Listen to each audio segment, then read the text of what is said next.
ごい人だよ、ほら。あそこ。風がないといいのよ。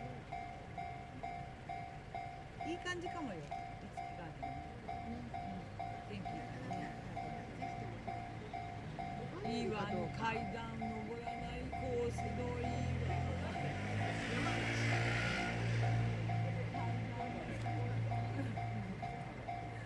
なのに年寄りのおばあさんが登ってる時に普通の階段なんだけど、長いの。